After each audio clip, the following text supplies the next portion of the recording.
कई दिनों से यार किसी से बिल्कुल नहीं ठनी, लेकिन ये भी सच है बनियों से ही नहीं बनी। मैंने चाहा सबसे मन का रिश्ता रखूं, मगर मन के रिश्तों पर भी हावी होने लगी मनी। क्या बात है, वाह। मैं कविता नहीं लिखता आदरणीय, मैं नानक चंद जी दरोगा रहे आप, ऐसा पता चला। आप बहुत सहज हैं। दरोगा जब रहे होंगे तो निश्चित तौर पे आपने किसी की फटीक नहीं की होगी, क्योंकि आप तो अपनी जेब से लूटा रहे हो। अच्छा, कभी भी किसी बड़े ओहदे पर पहुंच जाओ तो कभी घमंड मत करना। जितने लोग बैठे हैं उनको बता दो, मेरे एक दोस्त हैं, वो भी दरोगा थे। उनका नाम था दरोगा भवानी सिंह।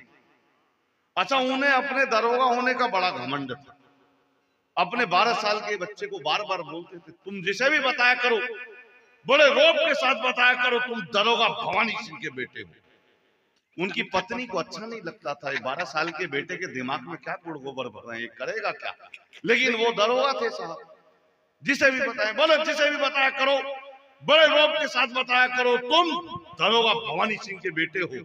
माँ कहती थी उसकी, बेटा ऐसे नहीं बोलते, बच्चा धर्म संकट में आ गया, बाप की बात मानू के माँ की मानू। अब वो भवानी सिंह के गांव के कुछ लोग आ गए उसके घर मिलने। उन्होंने बच्चा पैदा होते हुए देखा था, बच्चा बड़ा हो गया 12 साल का। अब वो गांव से जो लोग आए उन्होंने पूछ लिया, अरे तुम भवानी सिंह के बेटे हो क्या? बोला जी पापा तो यही कहते हैं, माँ मना करती है। तो कई बार बड़ी दिक्कतें हो जाती है लटूरी भाई। भाई लटूरी आयु में मुझसे बड़े हैं, चलने दो अब यार, अब चलने दो। देखो, ये आपने इतना सम्मान दिया है, निश्चित तौर पे ये तय है कि हम सब, मैं नहीं, हम सब बहुत बड़े बड़े मजमों में, बहुत बड़े बड़े भीड़ में कवि सम्मेलनों में जाते हैं, लेकिन बड़े औपचारिक कवि सम्मेलन होते हैं। और यहाँ आकर ऐसा नहीं लग रहा कि औपचारिक कवि सम्मेलन, ये लग रहा है कि ये वास्तविक कवि सम्मेलन। और इस वास्तविक कवि सम्मेलन में कुछ अच्छा सुनाए। सर सर सर रखें आप इसे, ये इनके मन की ये मन है, मन तो स्वीकार कर। अब मैं थोड़ी देर आपको केवल जिंदगी सुनाऊंगा। जिंदगी में आपको लगे कि मेरे माध्यम से कुछ शब्द ऐसे सरस्वती ने माला के रूप में पिरोकर प्रस्तुत करने के लिए आपके सामने मुझे खड़ा किया है, तो बस वो जिंदगी को महसूस कीजिएगा जो कविता के रूप में आप तक पहुंचेगी। बहुत सारे लोग कहते हैं, करते क्या हो यार, आधा घंटा बकवास करते हो, माइक पे आते हो, बोलते हो, पैसे लेते हो, चले जाते हो, बड़े बड़े कॉर्पोरेट में जाते हो, बड़े बड़े संस्थानों में जाते हो, वहां से पैसे लेते हो, आधा घंटा बोल के करते क्या हो, गाल बजाते हो। तब उन्हें बताना पड़ता है, साहब यहाँ तक ऐसे ही नहीं पहुंचा जाता कि गालियां ठोकर और ताने, गालियां ठोकर और ताने क्या नहीं खाना पड़ा, तब कहीं जाकर हमारे पेट में दाना पड़ा। गालियां ठोकर और ताने क्या नहीं खाना पड़ा। लटूरी भाई बहुत बढ़िया संचालन कर रहे। लेकिन साहब, हंसाना सबसे मुश्किल काम होता है। भाई कह रहा था हम लॉक हुए, डाउन नहीं हुए, लॉक हुए। मैं बताऊं असलियत क्या थी दरोगा साहब? असलियत ये थी कि उन दिनों ठेके भी बंद थे। अब जब इसे मिली नहीं भाई को, तो डाउन कहां से हो?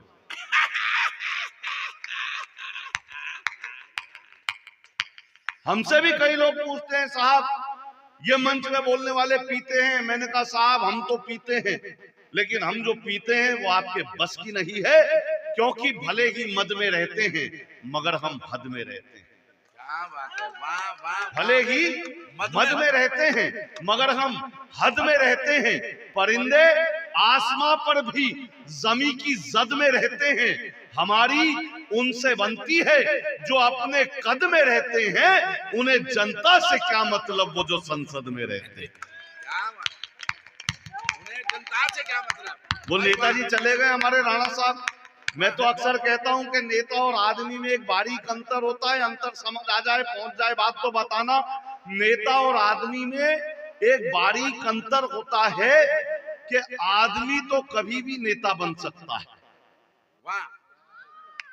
वाह वाह वाह वाह वाह वाह वाह, पहुंचेगी बात। वाह वाह वाह वाह वाह। मैं आता नहीं, मैं यहाँ आता नहीं बिल्कुल भी। ये तो मोहित भाई का, और इसने बताया कि मेरी कॉलोनी में ऐसे ऐसे दिग्गज हैं, ऐसे ऐसे चाहने वाले हैं, साहित्य प्रेमी हैं।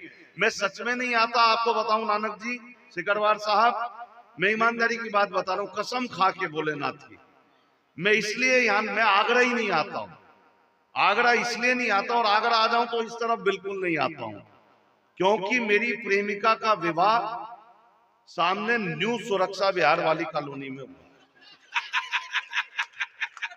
सच्ची बता रहा हूं। ये मोहित को पता था, तो ये बोला भैया कितने दिन पुराने दिनों को याद करके अपने दिमाग को खराब करोगे, अपने स्थिति खराब करोगे। तो मैं 10 दिन पहले आया था इससे मिलने, जब एक कार्यक्रम की भूमिका चल रही थी, तो मुझसे कहने लगा, इसे पता है वहां ग्राउंड फ्लोर पे रहती है 1 नंबर गली में। तो मैंने कहा यार मन नहीं करता, मन खराब होता, जख्म ताजा हो जाते हैं। बहरहाल इसने किसी तरह मुझे पिछले दिनों बुलाया भोजन के बहाने, 10 दिन पहले की बात है। फिर मुझे इसी समय के आसपास 10 बजे के आसपास अपनी कार में बिठा के ले गया। बोला एक बार उसकी शक्ल देख लो और उसके बाद भूल जाना कि 2025 से उसको याद भी करना है कभी जिंदगी में। अच्छा मैं चला गया सर, नानक जी सिकरवार साहब ये लेके गया। मैं जैसे ही अपनी प्रेमिका के घर के सामने पहुंचा, अचानक जमीर जाग गया। जमीर उसके पति का नाम है।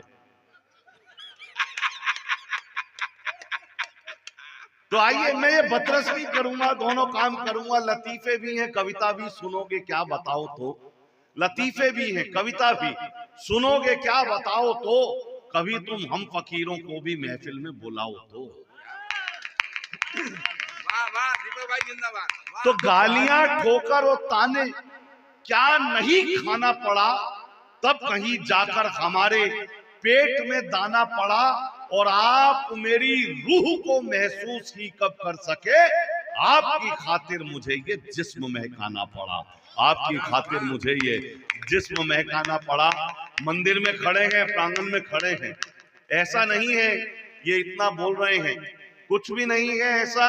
आज की दाल रोटी भोलेनाथ ने मेरी यहाँ पर लिखी थी, इसलिए मैं यहाँ उपस्थित हूँ।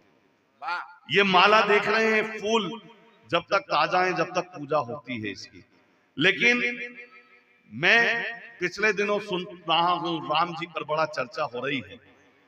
मेरा कहना क्या है साहब के लोग श्री राम जी का चित्र पूछते हैं, पर सच ये है उनका चरित्र नहीं पूछते। वाह, चित्र पूछ, लोग श्री राम जी का चित्र पूछते हैं, पर सच ये है उनका चरित्र नहीं पूछते। चापलूस दोस्त हमें अच्छे लगते हैं, पर कमियां बताने वाला मित्र नहीं पूछते। महकते फूलों की तो पूजा करते हैं हम, फूलों से जो बना है वो इत्र नहीं पूछते।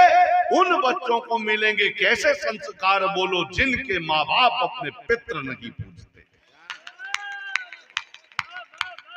जिनके माँ बाप, अच्छा बाबा की बात नहीं है सर, बाबा की बात नहीं है। मैं सच बता रहा हूँ, कोरोना काल में मेरा खुद का बेटा 12 साल का मेरे पास आ गया, प्रोग्राम थे नहीं, मुझसे कहने लगा पापा कार बेच दो, रिक्शा ले लो। मैंने कहा यार बनिए का बालक है, जल्दी समझदार हो गया। धन्यवाद। मैंने कहा बनिए का बालक है, जल्दी समझदार हो गया। बोला पापा कार बेच दो, रिक्शा ले लो। मैंने कहा बेटा कोरोना काल है, थोड़े दिन बीत जाएगा, ठीक समय आएगा, तू चिंता मत कर। वो बोला नहीं पापा कार बेच दो, रिक्शा ले लो। जब उसने 10 बार ये बोला तो मुझे सिकरवार साहब खुटका हुआ। मैंने कहा ये कुछ और कहना चाह रहा है। मैंने कहा तू बार बार मेरी कार बिकवाने पे आमादा क्यों हो रहा है। मैंने कहा तू बार बार ये क्यों कह रहा कार दे दो। बोले कुछ नहीं पापा, कई दिनों से समाचारों में सुन रहा हूँ रिक्शे वाले का बेटा IAS बना, हो सकता है मैं भी कुछ बन जाऊं। लेकिन बच्चे होते क्या है साहब, गमों की भीड़ में मुझको कभी खोने नहीं देते। गमों की भीड़ में मुझको कभी, मैं सच बता रहा हूँ, ये नारी शक्ति बैठी है, हम लोग भी, मैं भी शादीशुदा हूँ, कभी सम्मेलन में आता हूँ तो ही मुस्कुराता हूँ, हंसता हूँ, वरना घर में मेरी स्थिति भी वही है जो लटूरी की है। और ये गलत कह रहे हैं कि बाल पंडितों के गोत्र पूछने से घटे, ये शादीशुदा होने का परिणाम है, इसलिए घटे। मैं तो खुद एक दिन अपनी पत्नी के साथ सो रहा था, कोई बाबा बाबा होता तो कहीं और सो रहा होता, पर मैं असल हूँ। अपनी पत्नी के साथ सो रहा था, रात 2:30 बजे अचानक शोर शराबा सुनाई दिया। शोर शराबा सुनाई दिया तो पत्नी ने कहा देखो क्या हो रहा है। तो मैं गया, 2:30 बजे मेरी कॉलोनी के कुछ मोजिज लोग वो खड़े हुए थे। मैंने कहा साहब रात के 2:30 बजे आप सोने क्यों नहीं दे रहे, क्या दिक्कत है? बोले दीपक जी थोड़ा सचेत रहना, सजग रहना, अलर्ट रहना। सूचना ये मिली है कि कॉलोनी के पानी के टैंक में किसी ने जहर मिला दिया है।